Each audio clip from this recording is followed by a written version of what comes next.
समाज जय जय कोळी समाज जय कोळी समाज जय जय कोळी समाज। બગદાણાનો આખો વિવાદ માયાભાઈની માફી પછી જે ફોનો વાયરલ થયા એટલે જે ઓડિયો ક્લિપ વાયરલ થઈ નવનીતભાઈ પર હુમલો અને હુમલા પછી પોલીસે ફરિયાદ નોંધી દીધી। બગદાણા પોલીસ અત્યારે ફરિયાદની આધારે તપાસ પણ કરી રહી છે।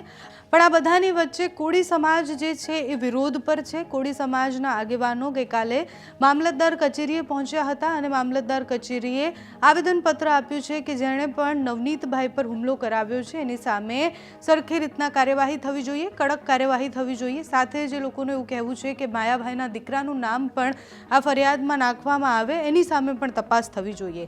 જે લોકો પકડાશે એના પછી તો ખબર પડશે જ કે આખી ઘટના શું બની હતી અને કેમ હુમલો કરવામાં આવ્યો હતો। પણ જે ફરિયાદ કરવામાં આવી છે એમાં જયરાજનો પણ હાથ છે, એટલે માયાભાઈના દીકરાનું નામ જયરાજ છે, જયરાજ આહિરનો પણ હાથ છે અને એની સામે પણ તપાસ થવી જોઈએ। એ આવેદનપત્ર સાથે કોળી સમાજના આગેવાનો બધા જ મામલતદાર કચેરીએ પહોંચ્યા હતા। ત્યાં ગયા પછી માયાભાઈ આહિરના દીકરા પર એમણે ઘણા બધા આક્ષેપો કર્યા છે। સાથે જ બગદાણાનો આખો જે વિવાદ છે એમાં નવનીતભાઈ સાથે જે થયું એ કેમ થયું એ વિષય પર પણ વાત કરી છે। તો કોળી સમાજના આગેવાન શું કહી રહ્યા છે, ગઈકાલે જ્યારે મામલતદાર કચેરીએ પહોંચ્યા ત્યારે એમનું શું કહેવું છે તે સાંભળો।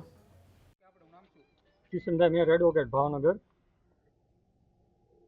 આજરોજ ભાવનગર જિલ્લાના કોળી સમાજના તમામ આગેવાનો અહીં મહુવા મામલતદાર કચેરી ખાતે જે બગદાણાના સરપંચના દિયર ઉપર જે હુમલો થયો તે માયાભાઈના પુત્ર દ્વારા પૂર્વ આયોજિત કાવતરું રચી જે બોરડાના સરપંચ છે તે પણ તે સ્થળ ઉપર હાજર હતા। બુટલેગરો જે માયાભાઈના દીકરાના મૂળ તો સાગરીતો છે તેના માણસો છે અને જે એની આખી ઘટના છે તે સંપૂર્ણ ઘટનામાં પૂર્વ આયોજિત કાવતરું છે। કારણ કે માયાભાઈના દીકરાએ પહેલાં જ તે આ નવનીતભાઈને ફોન કરેલો, બોરડાના સરપંચે પણ એને પણ ફોન કર્યો। માત્ર ને માત્ર જે ઘટના ઘટી હતી કે બોમ્બેના એક ટ્રસ્ટી છે તે બગદાણા ખાતે ટ્રસ્ટમાં મેનેજિંગ ડિરેક્ટર તરીકે છે કે કેમ તે પ્રશ્નને અનુસંધાને માયાભાઈએ માફી માંગી હતી। તે માફી માંગી તે તે માયાભાઈના દીકરાને ગમેલું નહીં, તેને માત્ર ઈરાદો બનાવી પૂર્વ આયોજિત કાવતરું રચી આ સરપંચના દિયર પર હુમલો કરી તેમને ગંભીર ઇજાઓ પહોંચાડવામાં આવી છે। આ ગંભીર ઇજાઓને લઈને આ જે એફઆઈઆરમાં છે તે વિવિધ કલમોનો ઉમેરો થાય, યોગ્ય નામનો ઉમેરો થાય તે અનુસંધાને આજરોજ મામલતદાર કચેરી ખાતે અમે આવેદન આપ્યું છે। જો આવનારા 3 દિવસમાં આ યોગ્ય કાર્યવાહી નહીં થાય તો સમગ્ર જિલ્લામાં અને ગુજરાતમાં કોળી સમાજના તમામ લોકો પોલીસ સ્ટેશનના ઘેરાવો કરશે, તેમજ બગદાણા ટ્રસ્ટ ખાતે પણ અમે બહોળી સંખ્યામાં ભેગા થઈ અને આંદોલન કરીશું।